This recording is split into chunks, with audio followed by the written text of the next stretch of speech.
Aleluia. Que bênção, amados. Estávamos tendo essa primeira sessão só com os varões. Há algumas coisas que eu queria dizer-lhes a título de introdução. Primeiro, que é importante que vocês associem esta palavra de hoje a duas outras palavras. A nossa primeira live, que foi Jovem, permanece naquilo que aprendeste. E uma palavra muito antiga que eu recomendei naquela live, que é: não há conflito de gerações no reino de Deus. Os que nunca ouviram essas duas palavras, seria importante buscá-las, porque essas duas palavras anteriores e a de hoje, elas se somam. A segunda coisa é dizer-lhes que há um zelo que é masculino. Porque existem atribuições no reino de Deus que são exclusivamente para os homens. Há muitas atribuições, atividades, inclusive muitas manifestações dos dons do Espírito Santo. As mulheres podem manifestar e exercer, mas há um aspecto do ministério que é conferido exclusivamente aos homens.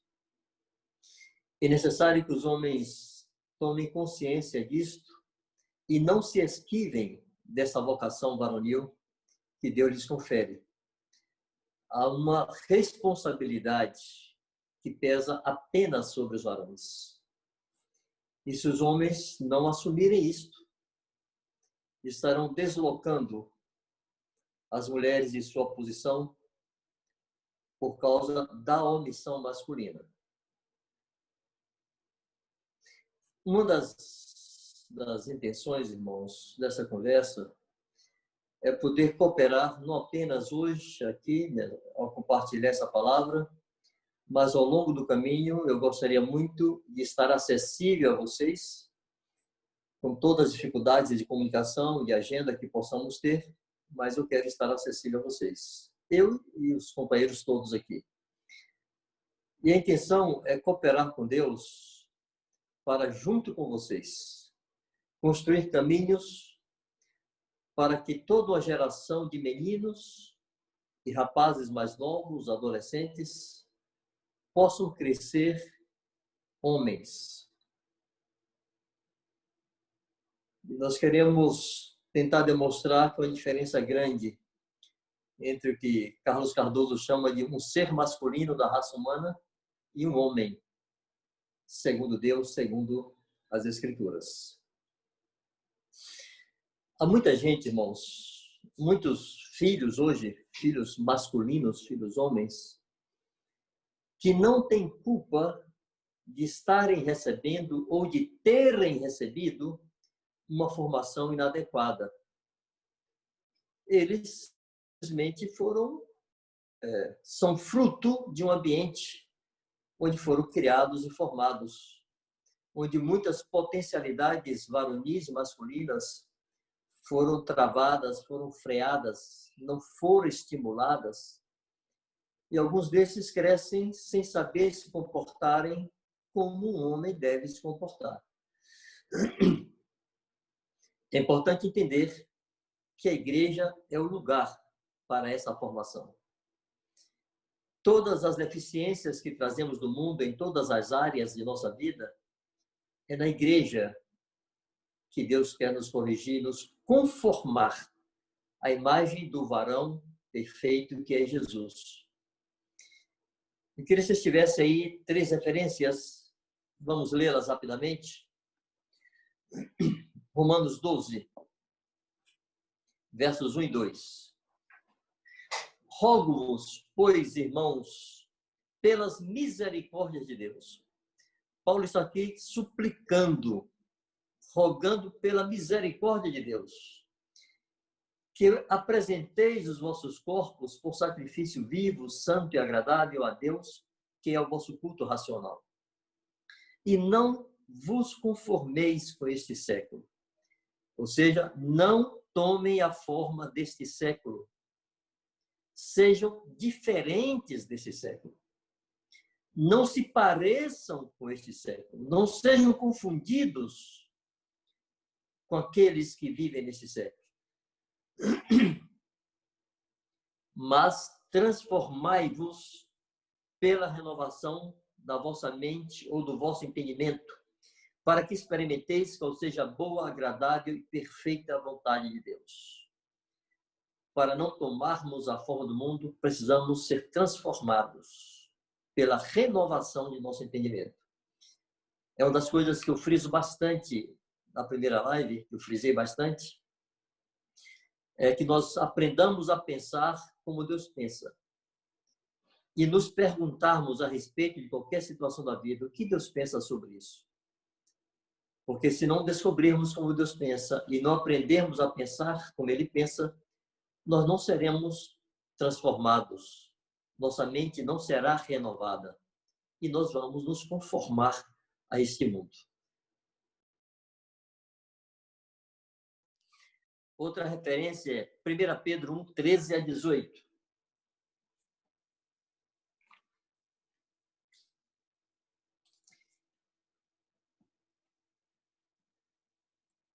Por isso, cingindo ou vestindo, cobrindo o vosso entendimento, sede sóbrios e esperai inteiramente na graça que vos está sendo trazida na revelação de Jesus Cristo. Como filhos da obediência, não vos amoldeis, não tome a forma. Isso é a mesma coisa de Romanos 12, 2. Não vos amoldeis às paixões que tinhais anteriormente na vossa ignorância.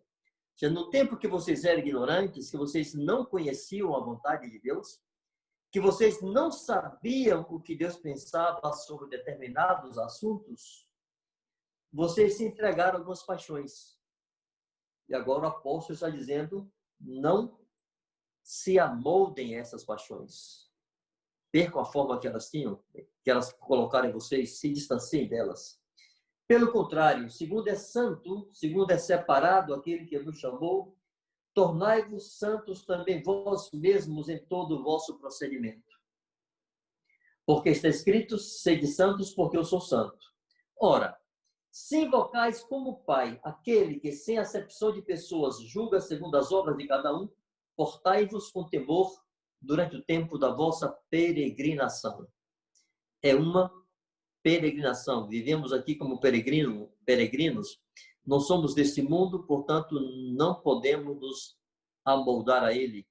E não podemos nos importar de sermos considerados extraterrestres, ETs, de termos um comportamento diferente. Faz parte da realidade de sermos peregrinos e estrangeiros nesse mundo. Sabendo que não foi mediante coisas corruptíveis como prata ou ouro que fostes resgatados do vosso fútil procedimento, ou da vossa vã maneira de viver, que por herança recebestes de vossos antepassados. Mas pelo precioso sangue, como de cordeiro, sem defeito e sem mácula, o sangue de Jesus. Na verdade, até o verso 19. Quero destacar duas coisas aqui. Primeiro, que o Senhor está afirmando que nós fomos libertos, nós fomos resgatados de uma vã maneira de viver, de um fútil procedimento, que recebemos por herança de todos os nossos antepassados, desde Adão até agora. Ele nos libertou disso por um preço muito alto, que foi o sangue de Jesus. E agora ele se tornou o nosso Pai. É o que está no verso 17. Ora, se invocais como Pai, nós invocamos como Pai este Deus, que por meio do sangue de seu Filho, nos libertou de uma vã maneira de viver. Pois bem, e agora como Pai, o que é que Ele quer fazer? Ele quer nos dar uma nova educação.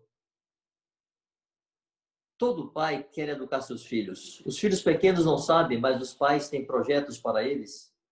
Os pais têm planos para seus filhos, têm objetivos definidos e lhes educa na direção desses objetivos. Deus é assim também.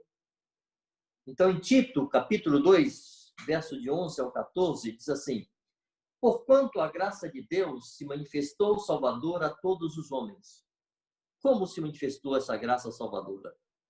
Educando-nos.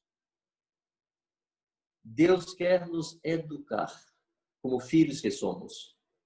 Educando-nos para que, renegadas a impiedade e as paixões mundanas, é a mesma coisa que Pedro falou, vivamos no presente século de maneira sensata, justa e piedosa.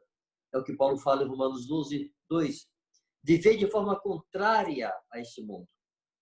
Quando vivemos de maneira sensata, justa e piedosa, estamos contrariando a maneira do mundo viver. E nós vamos adquirir esse estilo de vida por meio de uma educação que o Senhor nos está dando, através da sua palavra. Educando-nos para que, renegadas as paixões, vivamos de maneira sensata, justa e piedosa. Pois bem, com isso em mente, entendamos que tudo que é contrário à vontade de Deus, que nós trouxemos do mundo, deve ser substituído.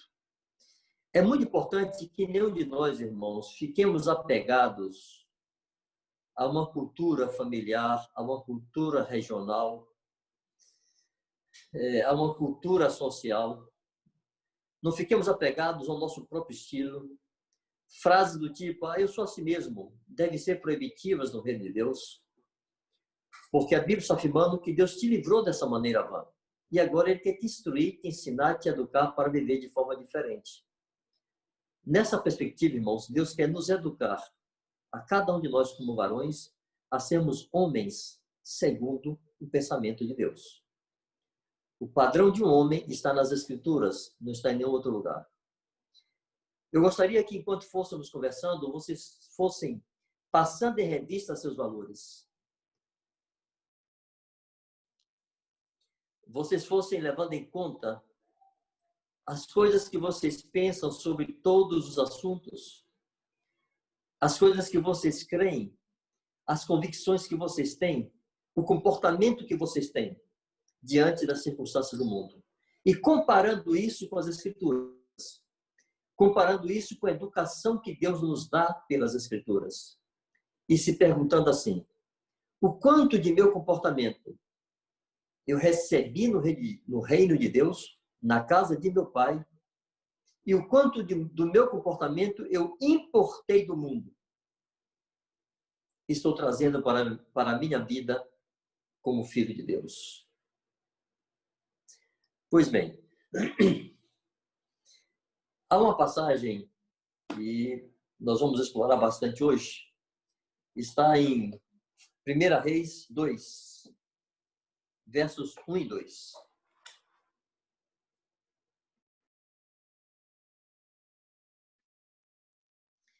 Primeiro livro de Reis, capítulo 2, versos 1 e 2.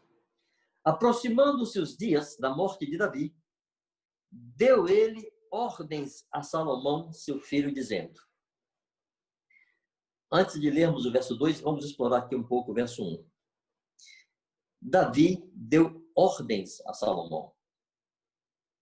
Davi estava perto de morrer, estava chegando a hora dele partir, ele precisava de alguém para substituí-lo no reino, sobre o trono de Israel.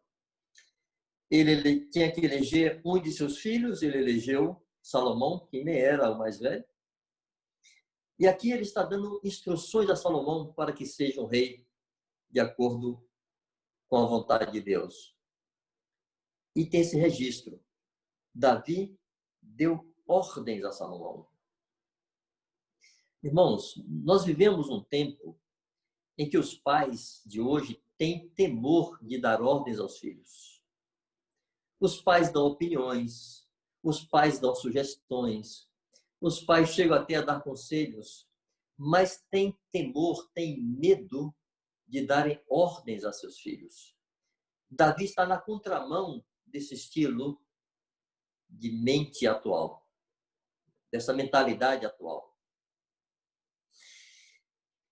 Há algo que eu tenho falado já muitas vezes, e sempre falo com uma certa nota de indignação e tristeza, que é alguns que admitem na igreja a tal geração X, geração Y, geração Z. E eu costumo dizer, depois disso vem o quê? Porque acabou-se o alfabeto. Eu tenho dito do quanto é inconveniente aceitar que isso exista na igreja. Nós temos que aceitar que isso exista no mundo, é uma constatação real. Existe essa tal geração Y. Jovens e pessoas que têm esse tipo de mente e de perfil, mas na igreja não. Isso está bem explorado em outras lives, naquelas 2 palavras que eu já recomendei a vocês. Mas eu quero destacar aqui uma das marcas dessa tal geração Y, que é que eles não gostam de receber ordens, não gostam de receber direções. Era como se dissesse, não me digam o que fazer. Me confia a tarefa e deixe que eu me viro. Eu faço ao meu modo, ao meu estilo. Isso, irmãos, não é admissível no reino de Deus. E aqueles que assim querem se comportar não terão muito o que fazer na casa de Deus. Nós queremos animá-los a entenderem e a desenvolver a convicção que não há esse conflito entre a geração que está passando e a geração que está chegando. Não há conflito de gerações no reino de Deus.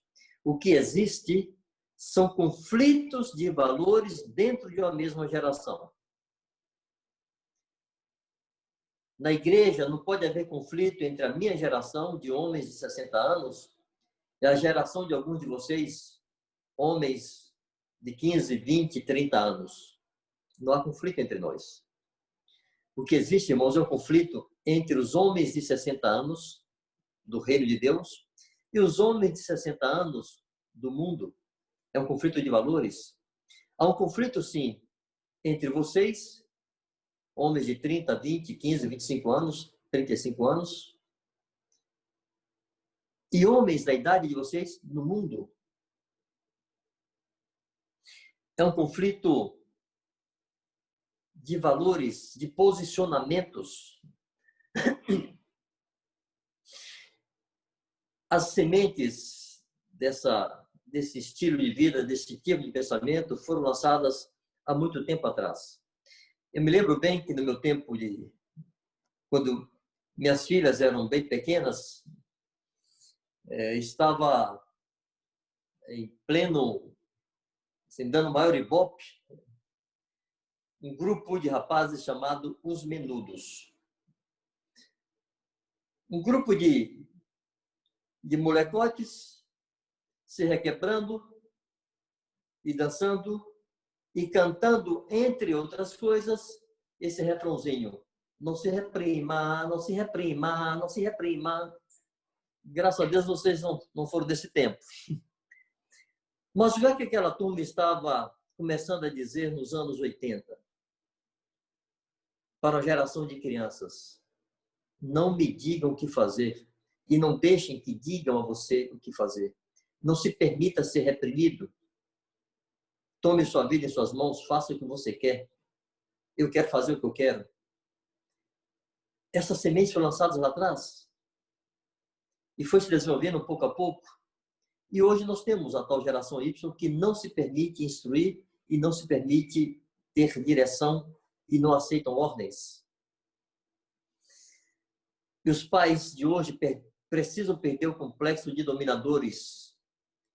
Estão colocando sobre os pais um complexo de que eles são dominadores, são tiranos, porque eles dão ordens a seus filhos. Os pais que não dão ordens a seus filhos os entregam a si mesmos e os entregam ao curso perverso deste mundo. Há um falso conceito de liberdade, irmãos. Os filhos enfrentam os pais, mas não ousam enfrentar os colegas. Por que os filhos enfrentam os pais? Porque eles sabem que, em última instância, os pais terão por eles um tipo de misericórdia e um tipo de tolerância que seus colegas, o grupo do qual ele participa não terá para com eles.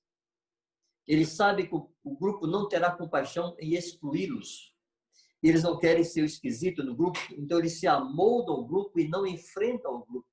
E muitas vezes violentam sua consciência e vendem seus valores morais para serem aceitos e recebidos dentro do grupo, seja na escola, seja na rua, seja no trabalho. Como eles sabem que os pais não vão expulsá-los e não vão rejeitá-los, eles enfrentam os pais. E enfrentam em cima do argumento fútil, tolo, de que querem liberdade. Ah, você quer ser livre? Completamente livre? Ok, está bem. Próximo sinal vermelho, você avança. Você é livre, cara. Tá com medo de quê? Avança o sinal vermelho.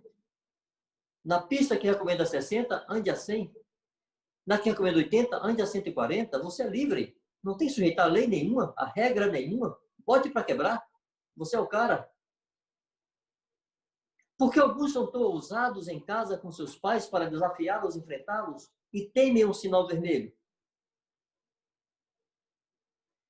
Irmãos, mesmo nas faculdades, nas escolas, as pessoas têm que se adequar às regras que estão ali. Existem exames, existem provas. E se você se sente tão livre que não quer submeter-se a essas regras, você não conclui seu curso, você não tem a formação que você busca. Por que você se adequa às regras de uma faculdade, de escola, e não se adequa às regras da sua casa? Porque é tão agressivo sujeitar-se aos pais e não é tão agressivo sujeitar-se a um professor que muitas vezes é um blasfemo, um pecador inveterado? Não existe liberdade completa. Todo mundo está sujeito a alguma estrutura, a algum sistema, a algum relacionamento, a regras e leis. Nós temos hoje um presidente da República que não consegue governar. Foi eleito pelo povo e não consegue governar. Porque existe dentro da estrutura de uma república, há outros poderes que lhe estão impedindo de governar. O que é que ele faz? Nada. O que pode ele fazer? Não existe liberdade completa, mas os jovens, no trato com seus pais, reivindicam essa liberdade. Isso é um engano. Isso não pode ser admitido na casa de Deus. E vocês precisam ter confiança para contestar esses falsos valores nos relacionamentos que vocês têm aí fora no mundo. Então, eu quero repetir que o que existe não é um conflito de gerações, mas um conflito de valores.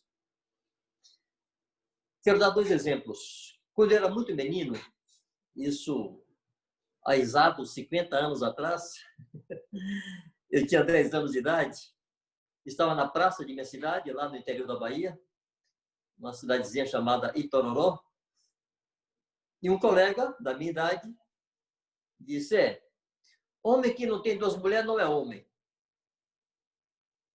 Eu fiquei tão indignado, porque meu pai só tinha uma mulher. E era homem, muito homem. Eu te disse aqui, velho, meu pai só tem uma mulher e é mais homem do que o seu. E, como diz a gurizada lá anterior, trufamos no pau. Rolamos pelo chão, tampei na mão na orelha dele e saiu uma briga feia. Era uma questão de valor. Eu era um menino de 10 anos, mas eu via dentro de casa um modelo de homem. E para mim, ter uma mulher só era uma expressão de varonilidade verdadeira. Não era um conflito entre um menino e homens adultos. Era um conflito entre 2 meninos com valores diferentes. E um conflito entre meu pai e os pais dele. 2 adultos. Vários adultos com valores diferentes. Vocês têm que entender que os valores de vocês não podem ser os valores do mundo. Então, há que ter enfrentamento entre vocês e o mundo, em termos de valores e de ideias. Uma outra situação, eu já era adulto, casado, estava no trabalho, trabalhava na indústria em revezamento de turno, e um dia, no turno de 0 às 8, sei lá, 2 da manhã, alta madrugada, os caras sem ter o que fazer começaram a falar de suas experiências de infidelidade às suas esposas. Começaram a contar como eles faziam para enganar suas esposas e chamavam essas esposas de federal, de dona encrenca, e riam e escarneciam das próprias esposas. Eu estou quieto lá de costas para eles, no meu trabalho, me cercaram, fizeram a roda ao meu redor, um círculo ao meu redor, e começaram a me provocar, e começaram a usar palavras de baixo calão para se referir à minha fidelidade conjugal. Eu me virei para eles e disse assim: amigos, ter várias fêmeas, qualquer cachorro pode ter. Ter uma mulher só é coisa de homem, e eu sou homem, velho. Se você quer ser cachorro, o problema é seu. Irmãos, não era um conflito entre a minha geração e a geração antes de mim ou a geração que viria depois de mim. Era um conflito meu com minha geração. Era um conflito de valor, de entendimento, de convicções. E vocês não podem se esquivar deste conflito no ambiente que vocês vivem. Mas voltemos ao texto de Davi. Aproximando-se os dias da morte de Davi, deu ele ordens a Salomão, seu filho, dizendo: eu vou pelo caminho de todo homem, de todos os mortais. Coragem, pois, e ser homem. Eu quero acrescentar o verso 3. Guarda os preceitos do Senhor, teu Deus, para andares nos seus caminhos, para guardares os seus estatutos e os seus mandamentos e os seus juízos e os seus testemunhos, como está escrito na lei de Moisés, para que prosperes em tudo quanto fizeres e por onde quer que fores. Primeiro Davi diz, ser homem, coragem e ser homem. E depois diz, guarda os preceitos do Senhor. Amados, uma relação direta entre ser homem verdadeiro e não apenas um ser masculino da raça humana, há uma relação direta entre ser homem e guardar os preceitos do Senhor. Não conseguiremos ser homens de verdade se não andarmos na lei do Senhor, se não guardarmos seus mandamentos, seus estatutos, para andarmos nos seus conselhos, nos seus juízos, nos seus testemunhos. Se nos afastamos disso, nós não seremos homens verdadeiros. Seremos uma espécie macho da raça humana, mas não seremos homens. O modelo de um homem nasceu no coração de Deus. Foi ele quem construiu a alma do homem, a mente do homem, o corpo do homem, para se comportar como homem dentro dos valores dele, o Criador. Então, primeiro passo, se você quer ser um homem de verdade, conheça a vontade de Deus. Conheça o que Deus pensa. Você não conseguirá ser um homem de verdade se você ignora o conselho de Deus. Eu quero animá-los, eu quero desafiá-los a se entregarem ao estudo das Escrituras. Tomarem tempo, assim como vocês se dedicam para um concurso, como vocês se dedicam para um curso na faculdade, na escola, no ensino médio, seja qual for o grau que vocês estejam cursando, se dedique às Escrituras. Jesus disse, errais não conhecendo as Escrituras, nem o poder de Deus.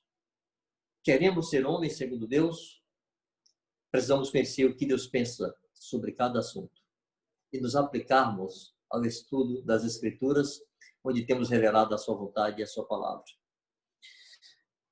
Isaías, capítulo 3, verso 12. Isaías, capítulo 3, verso 12. No contexto, irmãos, nós veremos que o profeta Isaías está denunciando o estado de completa confusão, o estado caótico em que o reino de Israel estava entregue. Ele denuncia os profetas, ele denuncia os sacerdotes e também denuncia o governo. E no verso 12, denunciando o governo, ele diz assim, os opressores do meu povo são crianças e mulheres estão à testa do seu governo. Irmãos, não é que aqueles príncipes ou opressores do povo fossem meninos em termos de idade, fossem crianças, não é isso. Eram homens adultos, mas eram adultos ameninados, acriançados. Era como se fossem eternos adolescentes. Presta atenção em qual é a marca do chamado adolescente hoje. Primeiro é importante entender, irmãos, que essa expressão adolescente é algo da modernidade, viu? Isso foi coisa que começou no século XX, mas era uma expressão desconhecida em toda a civilização humana dos séculos anteriores. Não existia adolescentes. Existiam crianças, jovens e adultos. A adolescência foi uma forma que inventaram para justificar comportamentos irresponsáveis, para explicar comportamentos inconsequentes e dizer, não, é um adolescente é cabeça oca. Qual é a marca principal de um adolescente dentro dessa concepção? Ele quer ter os direitos de um adulto e os deveres de criança. Quer ter toda a liberdade e autonomia de um adulto, mas não quer ser demandado, não quer ser responsabilizado, não quer ser exigido, não quer ser cobrado, não quer ser supervisionado. Então, nós vemos um moleque de 11 anos se dizendo adolescente. Então, ele quer, inclusive, fazer sexo. Ele quer ter acesso à pornografia. Ele se masturba. Mas ninguém pode lhe cobrar nada porque ele também é uma criança. Aí nós vemos um marmanjo de 25 anos que tem um comportamento parecido. Embora esteja qualificado e bem formado profissionalmente, mas não quer ser cobrado em nenhuma responsabilidade moral, quer continuar sendo irresponsável. Os deveres domésticos, as responsabilidades domésticas não lhe dizem respeito. Se estão solteiros na casa de seus pais, as necessidades da casa não lhe dizem respeito. Se está sujo, se está limpo, se a janela está quebrada, se o telhado está furado, se o interruptor está quebrado, se a torneira não funciona, não lhe diz respeito. Isso é o problema do pai dele. Ele quer... Aquela geração de príncipes que Isaías está denunciando eram homens adultos na idade, porém meninos na sua atitude e mente. É o que Paulo diz. Na malícia, sejais como meninos. No juízo, homens amadurecidos. Eles eram o contrário. E muitos hoje estão vivendo o contrário. Na malícia, são homens amadurecidos. No juízo, são meninos, são crianças. É isso que o profeta está denunciando. E por causa disso, irmãos, mulheres estavam à testa do seu governo. As mulheres assumiram. Porque os homens eram fracos.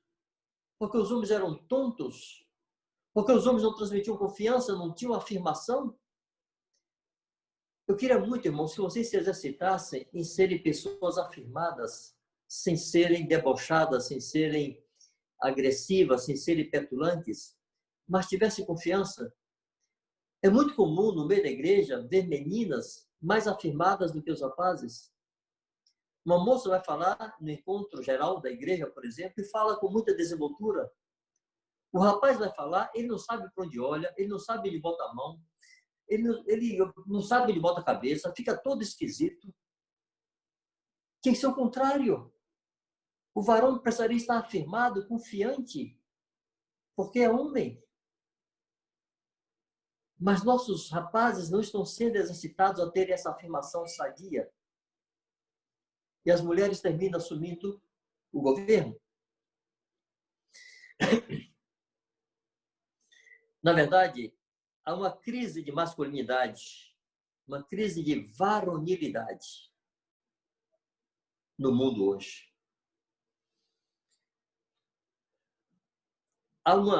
Os homens têm medo de receber a pecha de machista. Virou quase defeito ser homem de verdade.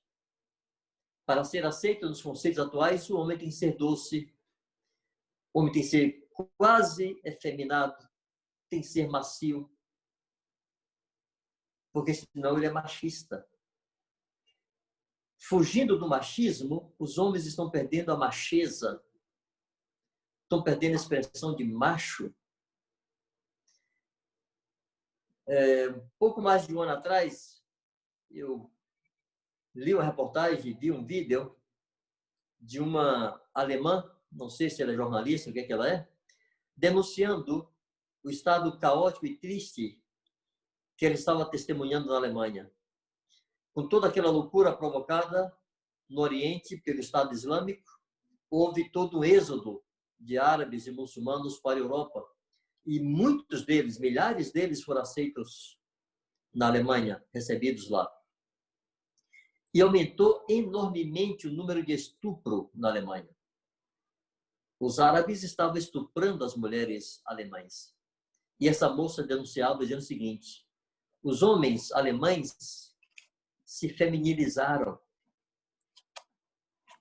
se tornaram muito femininos, e nós não temos machos para nos protegerem.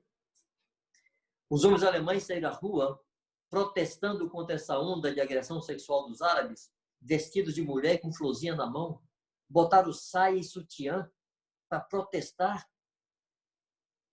Que coisa vergonhosa, que loucura! A que ponto se chegou? Fugindo do machismo, perderam a macheza, deixaram de ser homens. Irmãos, isso não pode entrar na igreja. Mas muitos dos que vêm para a igreja vêm desse contexto e vêm com esta mente. E é preciso aqui, no seio da igreja de Deus, ter sua mente renovada. Por isso, lemos aqueles textos todos antes. Em Romanos, em Pedro e em Tito.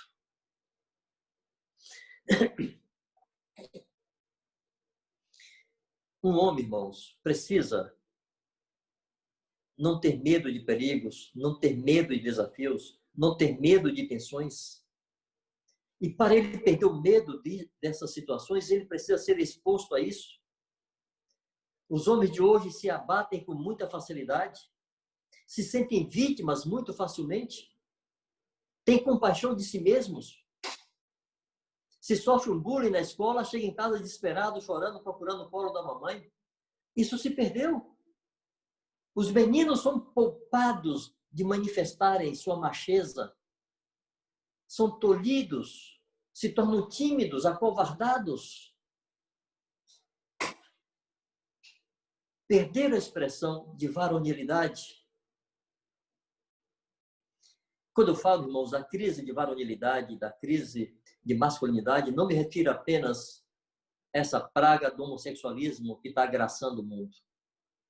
É difícil hoje você andar pelas ruas e não ver homens se agarrando, homens se tocando de maneira detestável. A Bíblia chama isso de torpeza. E se a Bíblia chama de torpeza, então é torpeza, não tem que ter um apelido. Não existe homoafetividade na Bíblia. A Bíblia chama de torpeza, de sodomia. E é esse o nome verdadeiro? Tem que ser proibitivo na igreja expressões como essa de homoafetividade. Isso é maneira de tentar burlar o que Deus denuncia como coisa gravíssima. Mas a crise de varonilidade não passa apenas por isso. Passa também por isso que estava falando antes. Homens sem afirmação, homens sem segurança, sem confiança, homens temerosos, homens medrosos.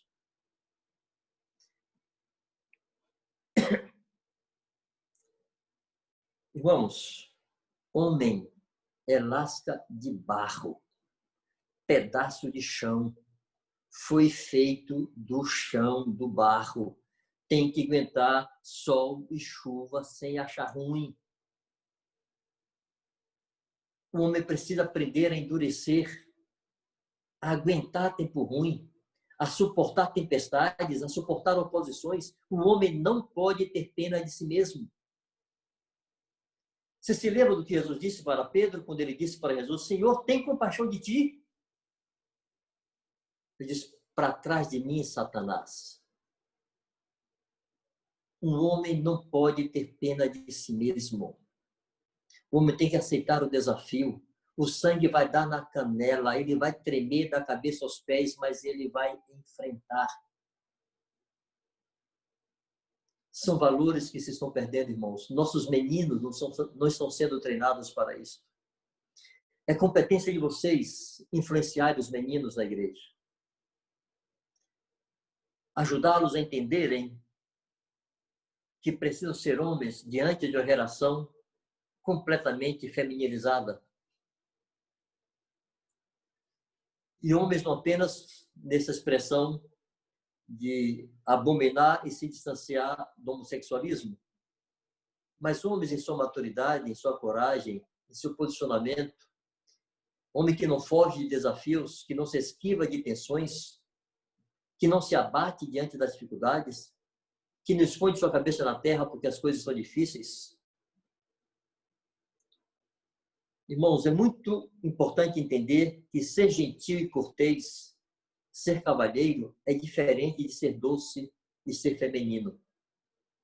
Porque os homens hoje nem estão sendo corteses e gentis, não são cavalheiros para com as mulheres, sequer comunicam às mulheres segurança e confiança, e são doces demais. Você pode ser um perfeito cavalheiro, um gentleman, ser gentil, ser cortês, no trato com todos, mas ser afirmado como homem, ser firme. O trato exterior é um trato gentil, mas por dentro tem que ser aço, tem que suportar. E isso não é coisa que acontece da noite para o dia, isso se desenvolve, isso se exercita. Isso é algo para ir sendo estimulado ao longo do caminho. Os homens foram deixando a vanguarda e indo para a retaguarda. Abandonaram sua função de protetores e se tornaram necessitados de proteção. Algumas mães tratam seus filhos como se fossem bonequinhos. E a menor expressão de dor e sofrimento e dificuldade do filho, ela corre e bota no colo. Esse menino vai ser um frangote a vida toda. Não aprenderá a ser um galo de briga. Vai ser um franguinho, um pintinho, guardadinho pela mamãe toda a vida. Aos homens foi dada a função de proteger, irmãos. Guardar. Jesus disse assim, se o pai de família soubesse a que hora viria o ladrão, não fala a mãe de família, é o pai de família. Quem tem que guardar a casa é o homem. E quem vai guardar a casa não pode ter medo de ladrão? Não pode ter medo da agressão? Mas se nossos meninos não são treinados desde cedo a enfrentarem determinados perigos e serem expostos a determinados riscos, não aprenderão isso.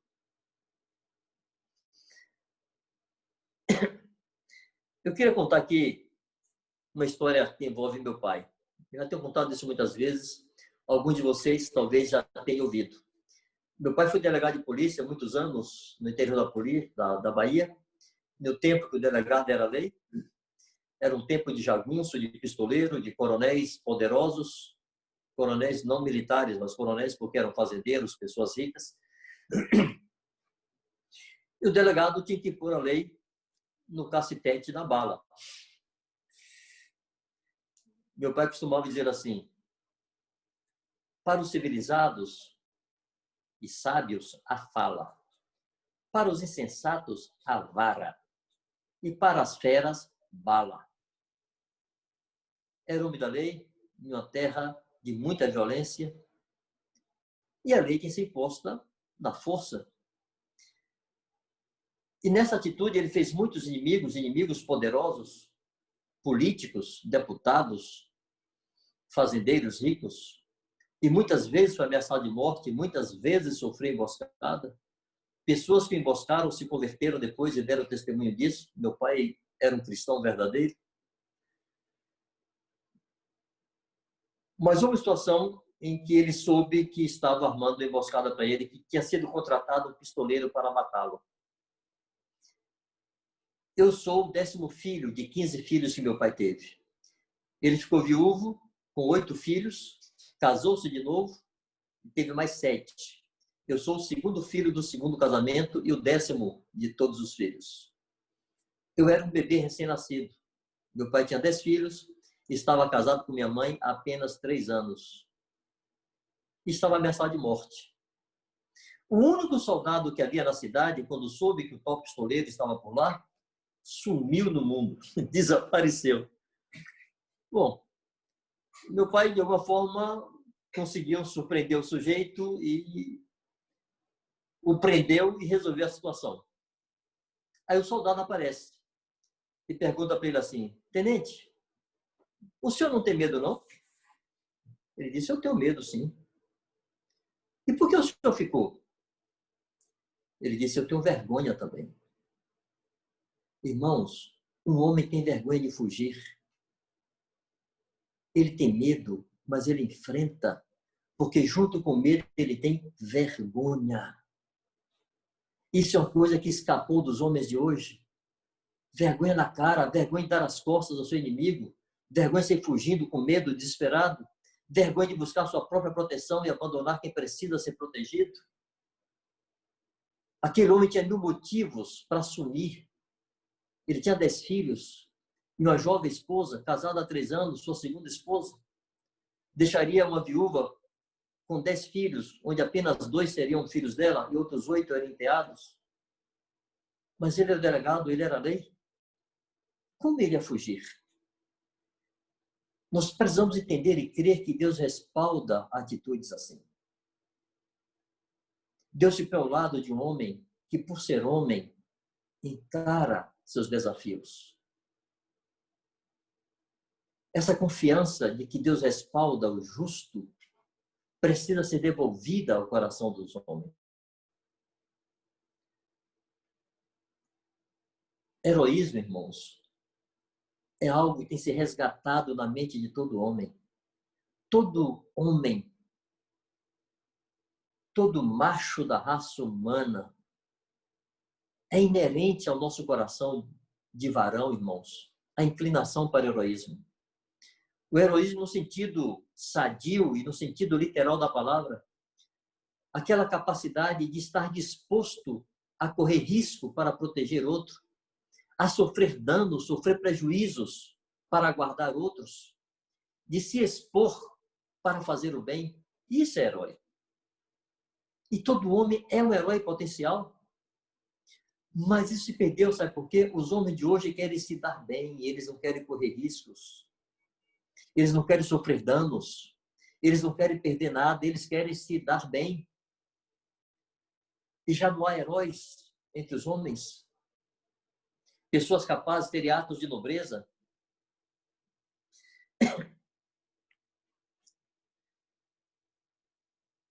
Hoje os homens fogem muito facilmente das situações difíceis. E as mulheres e as crianças ficam desamparadas. Os homens, em seu egoísmo, querem satisfazer seus próprios instintos em prejuízo e detrimento de suas famílias, de suas esposas, de seus filhos. E temos toda uma geração de filhos que cresceram sem saber o que é ter um homem à frente da sua casa, que os guarde, que os proteja, que os inspire. E eu volto a dizer, irmãos, muitos jovens entre nós foram criados assim e não tem culpa. Não tem culpa terem sido criados assim. Mas, amados, estamos na casa de Deus, coluna e baluarte da verdade. E é uma forma de se comportar na casa de Deus. E Deus quer educá-los para serem homens segundo o seu coração, para viverem segundo a sua vontade. Pois bem, essa semente de homem frágil foi plantada há muito tempo também. E foi se aceitando essa ideia pela influência, principalmente, dos artistas, cantores, da televisão, das novelas. Houve a massificação dessa imagem que é aceitável e até recomendável um homem doce. Eu quero dizer, ser gentil e ser cortês é diferente de ser doce. Meu pai era um gentleman.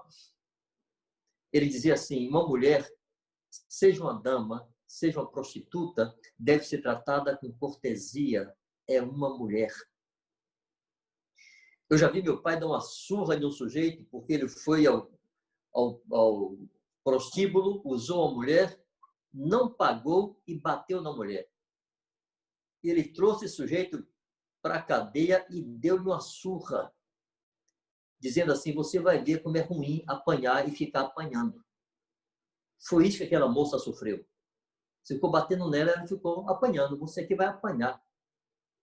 Se você vai a um prostíbulo, você é um prostituto, você não é melhor do que ela em nada. Meu pai era um homem cortês com as mulheres, mas não era doce. Você não precisa ser doce para ser gentil, ser cavalheiro e ser cortês. É muito importante entender, irmãos, que há uma diferença muito grande entre o que é normal e o que é comum. Está se tornando comum homens assim, frágeis, tímidos, temerosos. Tímido no sentido de medrosos, irmãos, não é timidez de ser introspectivo, não. De não ser expansivo. Mas isso não é normal, isso é comum. É comum que acontece muito. Normal é aquilo que Deus definiu. Essa é a regra do que é normal, do que é natural. Não é porque todos fazem que agora é normal. Não, todos fazem, é comum. Mas não é normal. Você sabe como Deus é chamado na Bíblia, no Velho Testamento? Um dos títulos de Deus é Jeová é homem de guerra. Deus é comparado a um guerreiro. Irmãos, os homens são naturalmente guerreiros. Não é que tem que ser brigões, belicosos, tem que ser valentes para o bem. Eu estou convertido há 42 anos, eu tenho 18 anos quando me converti. Não ando brigando por aí. A minha valentia não pode ser expressa em tapas e expressões de violência, mas na afirmação da verdade, na afirmação do bem, no enfrentamento contra tudo que seja contrário à vontade de Deus, não importando as implicações. Deus é varão de guerra. Davi, para pegar um exemplo bíblico, na mocidade ele era conhecido como homem de guerra.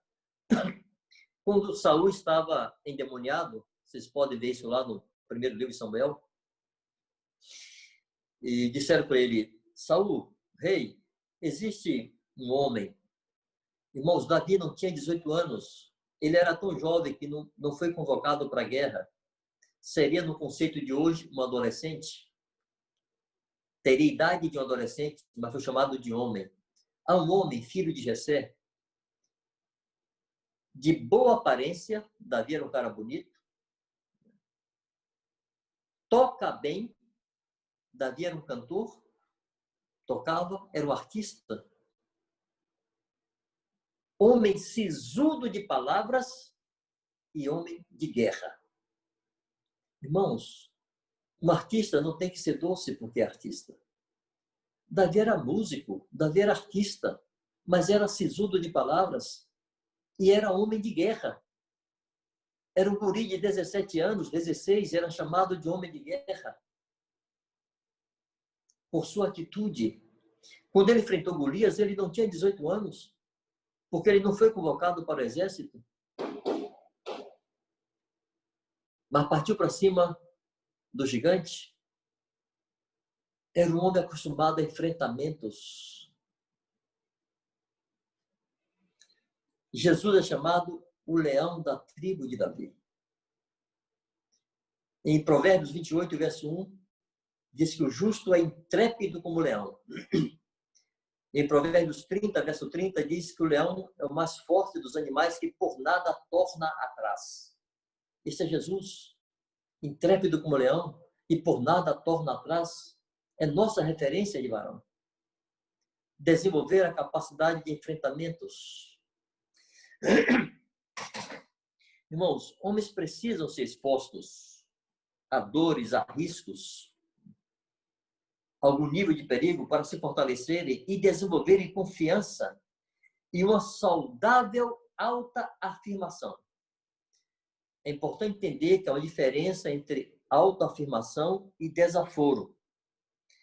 Não temos que ser desaforados, mas temos que ser bem afirmados e confiantes. Por exemplo, coisa simples. Os homens, os rapazes de hoje gostam muito de academia. Ok, está bem. A pergunta é, querem ficar fortes ou querem ficar bonitos?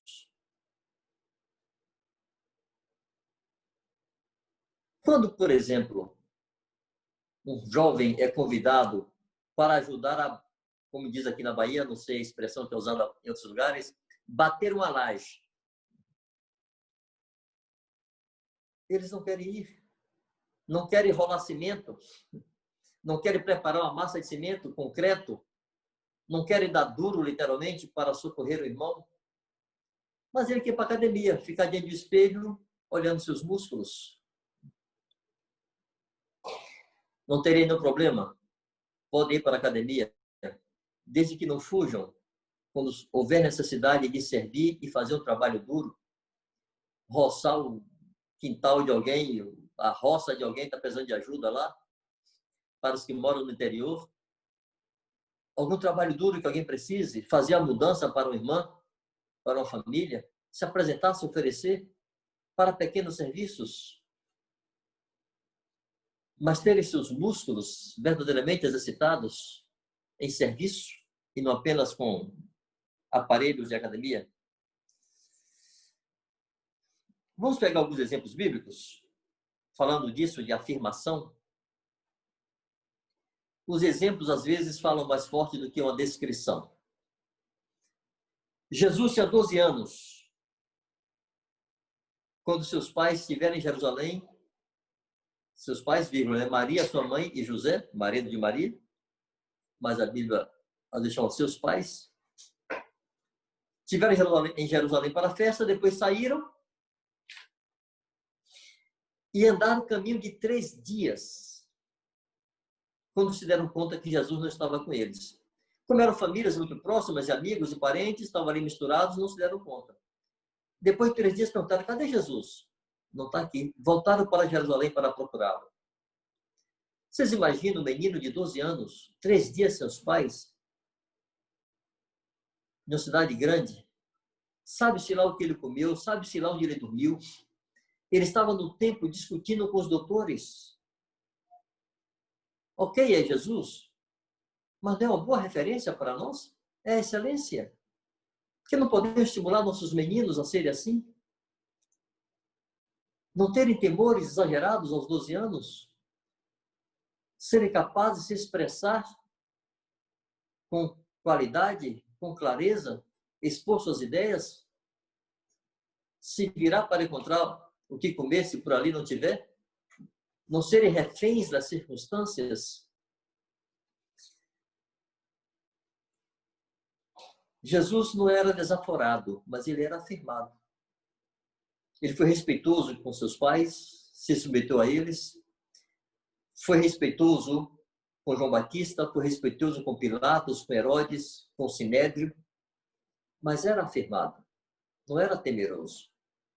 José. Se vocês lerem o capítulo 37, o capítulo 41 de José, ou de Gênesis, vão ver a história de José, dos aspectos que eu quero destacar aqui. José tinha 17 anos quando ele foi vendido como escravo aos amalequitas que o levaram para o Egito. Com 17 anos, seu pai pediu a ele que fosse ao campo encontrar seus irmãos e ficava longe, ficava dias de distância. E José, um rapaz de 17 anos, saiu para buscar notícia dos irmãos. Dormiu no meio do mato, irmãos ali tinha feras, tinha animais selvagens. Tanto tinha que quando chegou a notícia para Jacó, Jacó disse, uma fera o comeu. Mas o menino, hoje seria um menino, naquele tempo era um homem, de 17 anos, não teve medo de encarar a noite, de dormir em qualquer lugar, no relento, ir buscar seus irmãos. Seus irmãos não estavam no local combinado, ele foi buscar informação e foi atrás dos caras.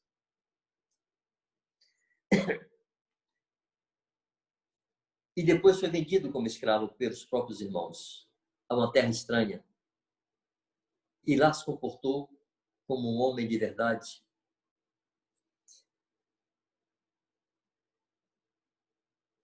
Vocês conhecem a história de José no Egito? Começou como escravo qualquer, na casa de Potifar. Depois trabalhou tão bem que foi colocado como mordomo geral dos bens de Potifar. Era um jovem forte, bonito, estrangeiro. A mulher de Potifar deu em cima dele. Nossos jovens hoje ficam escondidos para assistirem pornografia. José tinha de si uma mulher bonita, rica, sua patroa, se oferecendo para ele. E ele fugiu, sofreu dano, não denunciou aquela mulher para não destruir uma família, não destruir a reputação de seu patrão. Foi preso por causa disso, sofreu indignamente, injustamente. Irmãos, isso se chama nobreza. É uma coisa perdida entre os homens. Davi era na linguagem de hoje seria um menino. Naquele tempo era um jovem responsável em cuidar do rebanho de seu pai. Seus irmãos estavam na guerra e Davi ia cuidar sozinho das ovelhas de seu pai. E ele conta que nesse cuidado ele enfrentou o urso e enfrentou o leão para defender as ovelhas. É certo que havia ali muita fé em Deus. Mas, irmãos, junto com essa fé, havia coragem de homem. De não tremer diante do perigo. Ser exposto a intempéries exercita e forma homens. Situações de perigo, de temor, exercita e forma homens. Davi estava ali no meio da noite por dias inteiros, noite e dia, cuidando do rebanho de seu pai. Sem medo do escuro. Daniel e seus amigos. No capítulo 1 de Daniel, nós vemos essa história. Eles decidiram não se contaminarem com as iguarias do Egito. Daniel devia ter ali, irmãos, no máximo 15 anos. A palavra usada ali para definir jovens é rapazes pequenos. Seria o que hoje se chama de adolescente. Mas esse menino tinha tal afirmação que ele se recusou a se contaminar com as iguarias do rei. O que seria isso? Se estava lhe oferecendo na comida coisas que eram contrárias à lei de Moisés, inclusive vinho. Pois é que saiu Daniel com 15 anos, lhe ofereceram vinho, ele não quis. Queria tomar água. Ele não queria ser um ébrio. Ele não queria desfrutar dos prazeres que o vinho dá. Ficou comendo legumes por 10 dias, fez um acordo lá com o cozinheiro. Porque se eles aparecessem mais fracos que os demais, o responsável por eles poderia ser morto. Ele disseram, nos dê 10 dias. Se daqui a 10 dias estivermos piores, ok. Se estivermos melhores, deixem como estamos. E estavam melhores. E seguiram tomando água e comendo legumes.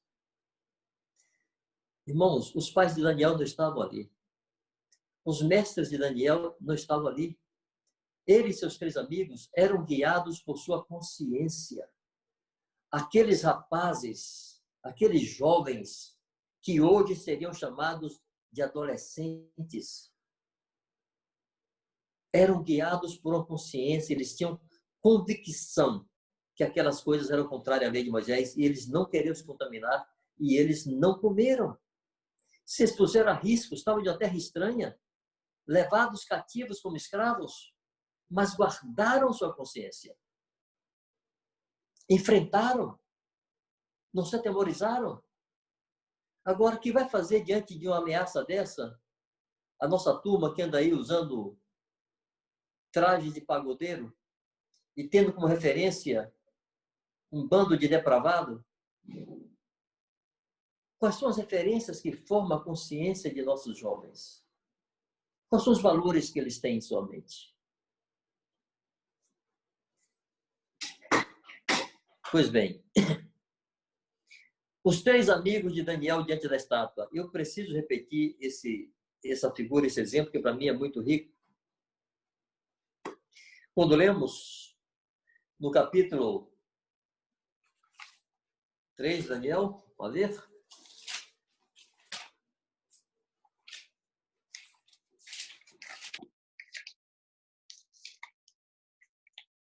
Daniel capítulo 3. Eles ainda eram jovens, mas já era contado entre os príncipes e entre os conselheiros do rei, os sábios do rei. Vocês devem conhecer a história, eu vou falar rapidamente. Se não conhece, por favor, leiam Daniel 3. O rei construiu uma estátua muito alta, 50 côvados, e queriam que eles todos, se vocês verem lá, os que foram convocados pelo rei não foi o povão, foram os magistrados, os oficiais, os escrivães, os tesoureiros, era a elite do reino, os príncipes, os ministros. Quando tocasse lá os instrumentos todos, aqueles homens todos tinham que se pôr de joelhos diante da estátua. E aqueles 3 jovens ficaram de pé. Não tiveram medo, não deram gagueira, não deram tremedeira. Eles eram guiados por sua consciência. Meus jovens amigos, construam uma consciência.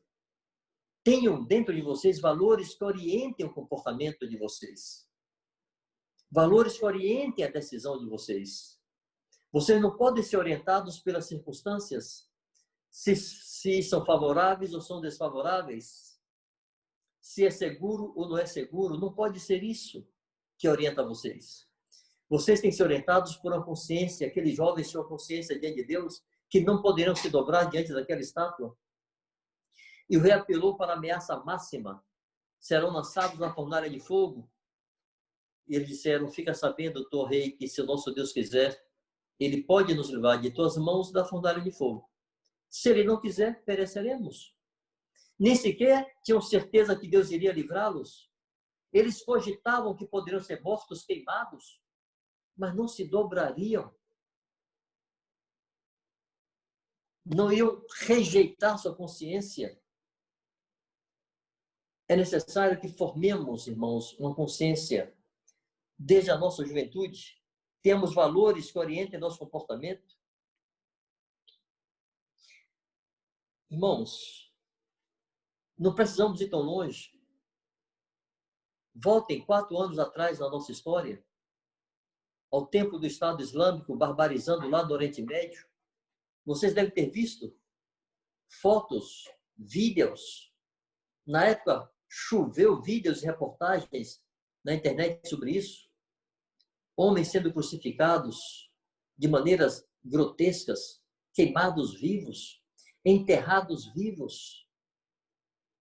Não sei se vocês sabem, irmãos, muitos daqueles homens eram cristãos e sofreram aquilo por causa da sua fé. Muitos deles tiveram suas casas invadidas, suas esposas e filhas sequestradas, violentadas, irmãs nossas, levadas como escravas sexuais, e eles foram queimados vivos, crucificados, enterrados vivos, afogados, degolados, explodidos. Que fariam? Que faríamos nós? Aqui nem falo dos jovens. Que faríamos nós, homens dessa geração de discípulos, diante de tais ameaças? Se não tivermos uma consciência formada, irmãos, uma consciência que oriente nosso comportamento, nós vamos dar tremedeira nessa hora. E não saberemos honrar a Deus.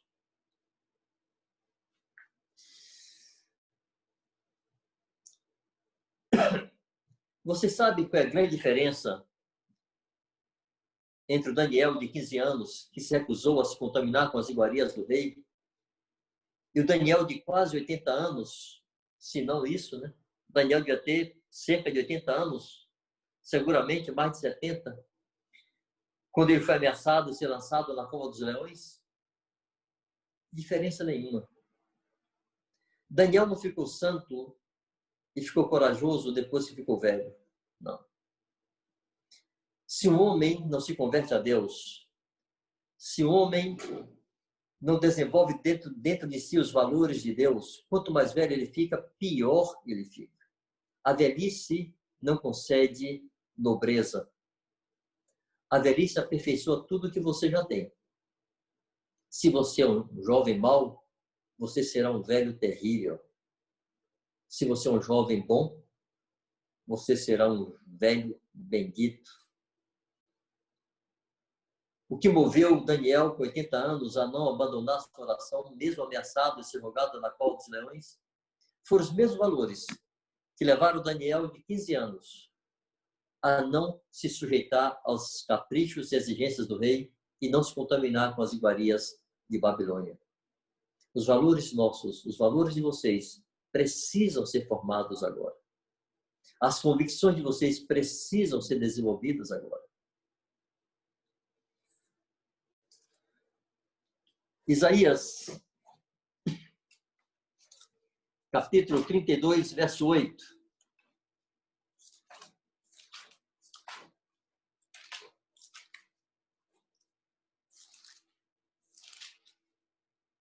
Mas o nobre projeta as coisas nobres e na sua nobreza perseverará. Há uma versão que diz: o nobre do seu coração retira coisas nobres e na sua nobreza perseverará. Eu quero animá-los a desejarem, a quererem ser homens nobres, ser heróis, estarem dispostos a sofrer o dano, a não se beneficiarem do que é ilícito, não quererem se dar bem. Há uma história muito simples, mas muito ilustrativa, de um amigo meu, lá da Paraíba. Ele, o pai era pescador e ele acompanhava o pai em algumas pescarias. E uma vez ele estava há dias já no mar, foram pescar lagostas e não conseguiram nada. Colocava as armadilhas e não pegava nada. E começaram a orar para que Deus mandasse o fruto da sua pescaria. E olhando assim, viram algumas armadilhas de lagostas, cheias de lagostas. Ele disse: pai, Deus ouviu nossas orações. Olha aqui, Deus mandou. E o pai perguntou: foi você que armou essas armadilhas aí? Ele disse: não. Ele disse: então não é nossa. Mas pai, não tem ninguém. Olha aí para o horizonte, não tem ninguém perto. Ele disse: filho, alguém armou essas armadilhas e quem armou vem buscar. Não é nossa. Deus não mandou isso para a gente. Deus mandou para quem armou essas armadilhas. Mas pai, você não percebe, pai? O mundo é dos espertos. O pai disse: é, filho. O mundo é dos espertos, mas o céu é dos santos. Nobreza. Não se beneficiar do ilícito. Alguém teve o trabalho de colocar aquelas armadilhas ali. Eles não podiam se usufruir de um trabalho que não era seu. Ninguém estava vendo, irmãos, a não ser Deus. Isso eu chamo de consciência. Quando vocês estiverem sozinhos, em circunstâncias adversas, seus pais não estarão presentes, seus líderes não estarão presentes, sua família não estará presente, seus pastores não estarão presentes, mas Deus estará ali. E vocês vão decidir de acordo com a consciência de vocês. Eu me lembro quando eu tinha 18 anos, recém-convertido, nós tínhamos o hábito de levar, depois dos encontros noturnos, levar as irmãs em casa. Cada solteiro levava uma ou duas irmãs. Eu fui levar uma moça, uma irmã, que morava muito longe, no subúrbio, assim, era quase zona rural. Chegamos lá, já era mais de 10 horas da noite. Soltamos do ônibus, fomos andando até perto da casa dela, um lugar meio esquisito, meio deserto. Faltando assim, uns 50 metros para chegar na casa dela, uns 30 metros, eu disse: agora você pode ir, que eu vou ficar daqui olhando, e quando você entrar, eu vou embora. E ela ficou me olhando assim, uma carinha de... Eu disse: foi, mina? Não vai ter um beijo de despedida? Que beijo, mina? Vai dormir. Que conversa é essa? Gente, eu estava no meio do nada. A menina está se oferecendo para ganhar um beijo. Eu podia me dar bem. Mas há um negócio chamado consciência. Eu não podia. Irmãos, vai de uma coisa simples assim, de outra coisa simples como não roubar a lagosta do outro, até dar a vida por Jesus. Lá no fundo, são os mesmos valores que levam a qualquer uma dessas decisões. É a consciência formada em Deus. É nobreza. É não se beneficiar do ilícito. É não querer se dar bem. É ser movido por valores que não seja vou ter vantagem. Todo prêmio, irmãos, tem um preço. Nós vivemos em uma geração que deseja prêmio sem pagar preço. Em 1 Coríntios 9, Paulo fala, todos correm no estádio, muitos correm no estádio, mas só um alcança o prêmio. Correi de maneira que o possais alcançar. Todo prêmio tem um preço, mas é importante lembrar que para cada preço que pagamos, há um prêmio a ser recebido. E temos que viver como homens que almejam esse prêmio eterno. Voltando à questão de nobreza, de heroísmo, vamos tomar mais um exemplo bíblico. Moisés. Em Números, capítulo 12, verso 3, diz que Moisés era o homem mais manso da terra. E alguns acham que ser manso é ser lerdo, é ser boca aberta, é ser incapaz de tomar uma atitude. Ser manso não é ser isso não, irmãos. Moisés não tinha nada disso. Lemos em Êxodo, capítulo 2, versos 17 e 19, quando Moisés, fugindo de Faraó, que queria matá-lo, ele foi parar na terra de Midian e, chegando lá, os pastores não queriam permitir que as filhas de Zípora dessem de beber ao seu rebanho. Eram homens, eram mais fortes, e simplesmente não permitiam. Está lá escrito que Moisés, chegando, as defendeu. Eu imagino Moisés com cajado, dando naquela turma de raça ruim. Era um bando de pastores, e Moisés botou para quebrar, botou todo mundo para correr, e permitiu que as mulheres dessem beber ao seu rebanho. E você pergunta, e se Moisés levasse uma surra daquela turma? Ok, levou uma surra. Apanhou, ficou todo quebrado, mas fez o que era certo. Vocês percebem? Moisés não podia tolerar ver um bando de homens maus maltratando mulheres, impedindo-as de cuidar de seus rebanhos, só porque eram homens e eram mais fortes. Ele não podia tolerar. E ele os enfrentou. Podia perder, podia ser todo quebrado, mas fez o que era certo. Me lembro que muitos anos atrás, conversando com um irmão que tinha um filho de 15 anos, que estava começando a se meter em muita coisa errada, e eu lhe dei alguns conselhos, e ele disse assim, mas e se não der certo? Eu disse, meu irmão, a pergunta está errada. A pergunta não é se der certo. A pergunta é certo? Se é certo, faça-se. Se vai dar certo, eu não sei. O que é dar certo? É levar vantagem? É ficar tudo bem? Não. Dar certo é estar de acordo com a vontade de Deus. Para Sadraque, Mesaque e Abednego, deu certo enfrentar Nabucodonosor. Mas para Isaías, não deu certo enfrentar o rei. Ele foi cerrado pelo meio. Para Estevão, não deu certo enfrentar o Sinédrio, foi apedrejado.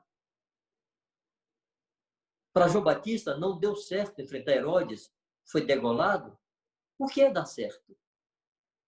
A pergunta, irmãos, que nos orienta não pode ser, vai dar certo? Não. A pergunta que nos orienta é outra. A pergunta é certo fazer isso? Se é certo, façamos. E as consequências, aí é com Deus. Mas não podemos negociar nossa consciência. Me lembro quando estava no norte da África e chegou às nossas mãos a situação de uma moça que estava ouvindo o evangelho por um programa de internet. Eu conheci a pessoa que emitia esse programa desde a França. Ele emitia um programa de internet para o norte da África, para vários países. E essa moça assistiu o programa, se interessou, escreveu para ele. Ele me escreveu, disse, Banjo, aí na tua cidade, então, moça, que quer ouvir o evangelho, eu não sei como é que é a vida dela, mas parece que ela tem muitos problemas. Eu fui contactá-la, envolvi um casal de irmãos nacionais e eles preferiram eles mesmos fazer a primeira abordagem e fizeram tal, se aproximaram da moça, mas descobriram que a moça era uma prostituta e desistiram, disseram, não podemos ajudá-la, não quero minha mulher vinculada a essa moça de má fama na cidade. É um país de uma cultura machista, anti-mulher, e uma prostituta, então, tem valor nenhum. muito desmerecida. E que faço eu agora? Recebemos essa moça. A recebemos em nossa casa muitas vezes. Tentamos ajudá-la. Ela vinha nos dar aulas de árabe, de conversação, para ter algum dinheiro, nos ajudava nos serviços domésticos. Nem precisávamos, mas a contratávamos para que ela abandonasse aquela vida, enquanto pregávamos o evangelho para ela. Compramos material para ela fazer artesanatos do país e vendermos às pessoas que passavam por lá, estrangeiros que passavam em nossa casa. Mas, irmãos, não deu certo, porque essa moça foi identificada pela polícia e nos entregou. Fomos denunciados por ela, porque a polícia pegou e apertou e ela teve que entregar. Fomos denunciados como gente que estava fazendo proselitismo e ensinando blasfêmias naquele país. Mas, amados, isso não podia estar na minha conta se vai dar certo ou não vai dar certo. Eu fui ali anunciar o evangelho, aquela mulher queria ouvir, e as consequências não importam. Não pode ser o que orienta a minha decisão nessa hora.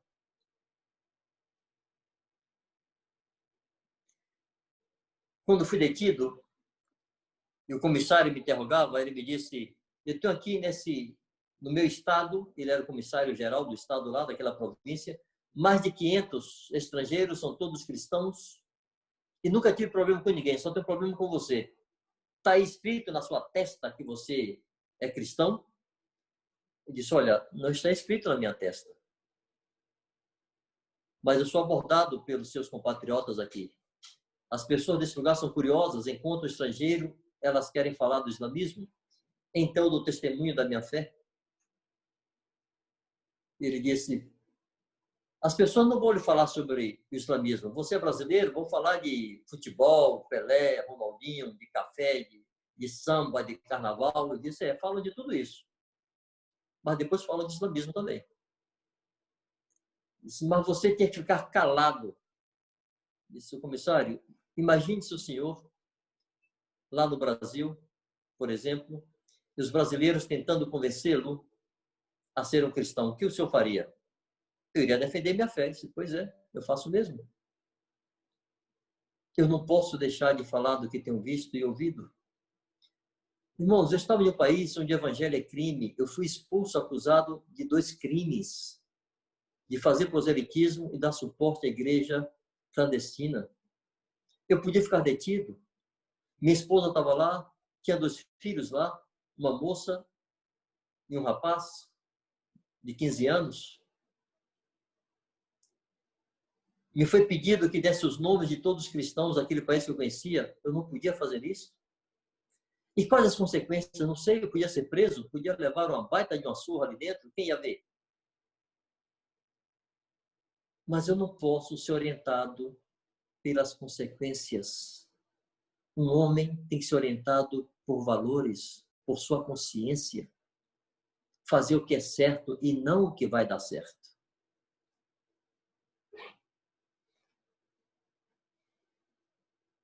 Se nossos jovens irmãos nas faculdades se omitem com temor de bullying, negam seu testemunho com medo de serem ridicularizados, como farão diante de uma perseguição verdadeira?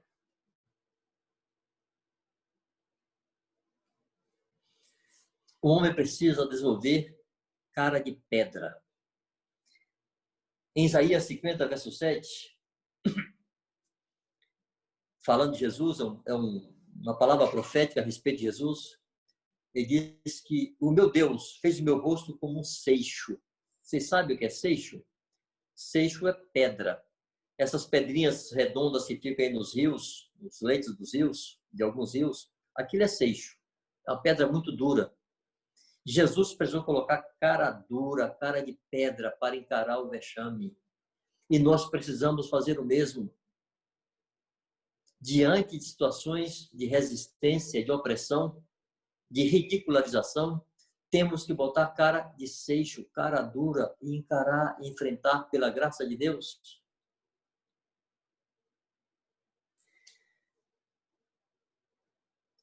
Amados,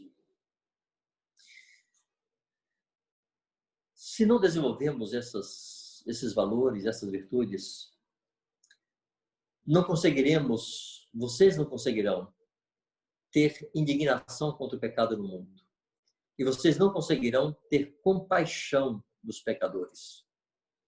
Eu quero animá-los a meditarem em Marcos, capítulo 3, versos de 1 a 5, onde Jesus, está escrito a seu respeito, que ele teve indignação e compaixão pela dureza de coração dos judeus. O pecado precisa sempre nos indignar. As coisas que ofendem a Deus precisam nos causar indignação. Mas as pessoas precisam ser alvo de nossa compaixão.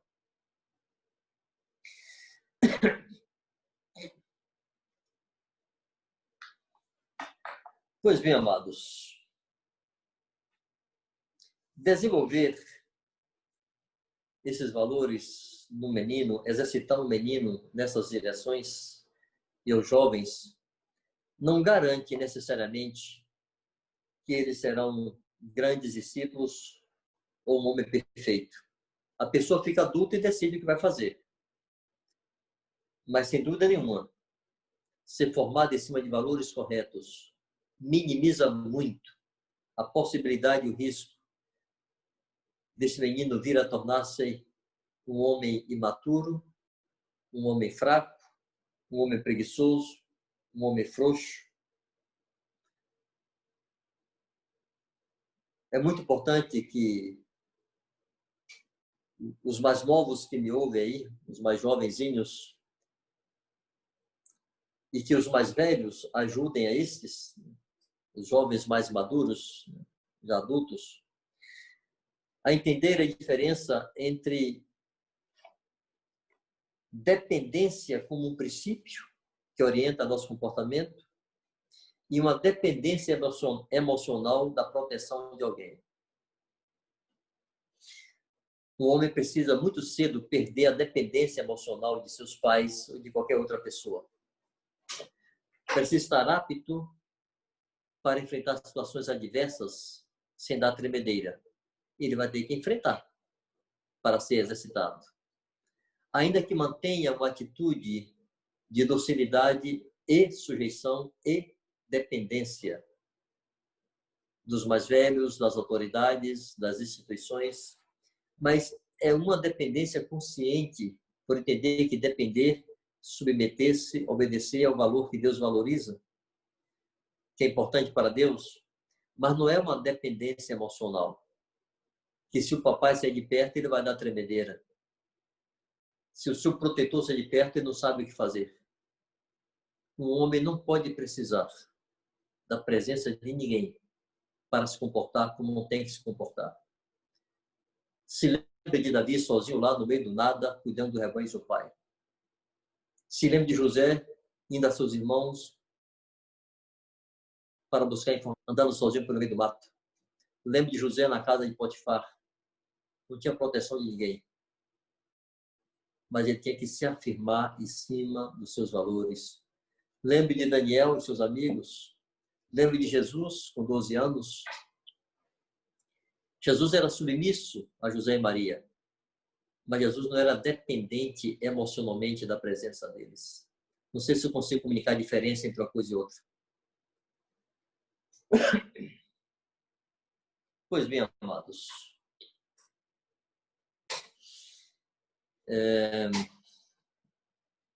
Queria encerrar animando-os a desenvolverem essas virtudes no ambiente que vocês vivem. Comecem servindo a seus pais. Comecem servindo a seus parentes. Comecem servindo a vizinhos necessitados. Comece na igreja buscando gente que precisa ser servida. Apresentem-se, se ofereçam voluntariamente. Comece a desenvolver de maneira consciente, por meio de exercício, aquela capacidade de se expor a riscos e perdas para fazer o bem, para proteger, para guardar. A se expor a riscos para fazer o bem às pessoas, fazer o bem à igreja, fazer o bem à sua família. Vocês terão muitas oportunidades ao longo da vida de vocês de colocar essas coisas em prática. Eu tenho certeza que Deus vai habilitar as mãos de vocês, de tal maneira que vocês, como disse Davi, poderão vergar o arco de bronze. Eu tenho muito boa expectativa de, na minha velhice, ser pastoreado por essa jovem geração de discípulos. Homens que, a despeito de sua mocidade e de sua pouca idade, se tornam admiráveis, se tornam respeitáveis, são afirmados, sem serem desaforados, são nobres, são gentis, são cavalheiros, são tementes a Deus. A igreja e o mundo, amados, necessita de homens assim. Está na mão de vocês o desafio de apresentar a este século um modelo do que Deus pensa ser um homem de verdade. Deus abençoe muito.